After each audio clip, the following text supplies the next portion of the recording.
3 দিন পরে আমি নূর বাড়িতে যাব। আম্মা রানীর এই কথা কবি। ঈদের ছুটির শেষ ভাগে এসেও মাল্টিপ্লেক্সে কমেনি সিনেমার উত্তাপ, বরং কিছু সিনেমার কালেকশন আবার বাড়ার ইঙ্গিত দিচ্ছে।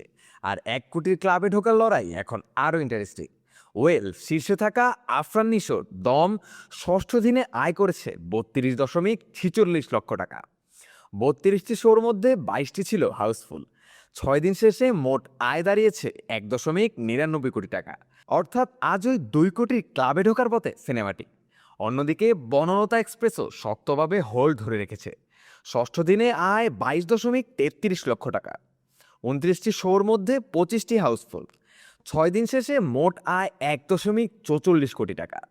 সাকিব খান অভিনীত প্রিন্স ষষ্ঠ দিনে আয় করেছে 19.33 লক্ষ টাকা। 42টি শোর মধ্যে 10টি হাউসফুল।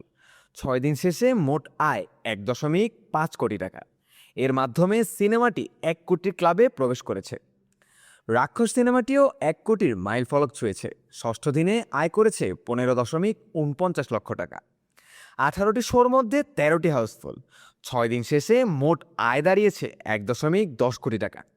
এদিকে প্রেসার কুকার ষষ্ঠ দিনে গ্রোথ দেখিয়েছে, আয় করেছে 12.75 লক্ষ টাকা। 14টি শোর মধ্যে 10টি হাউসফুল। 6 দিন শেষে মোট আয় দাঁড়িয়েছে 65.44 লক্ষ টাকা। সব মিলিয়ে ঈদের এই বক্স অফিস লড়াই এখন একেবারে ক্লাইম্যাক্সে। দম ছুঁতে যাচ্ছে 2 কোটির মাইল ফলক। বনলতা এক্সপ্রেস শক্তভাবে ধরে রেখেছে গতি।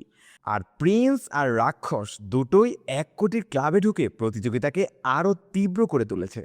আগামী কয়েকদিনেই বোঝা যাবে কে হবে এই ঈদের আসল বিজয়ী। এই ছিল আজকের বক্স অফিস আপডেট। তথ্য দিয়েছে বিএমআর।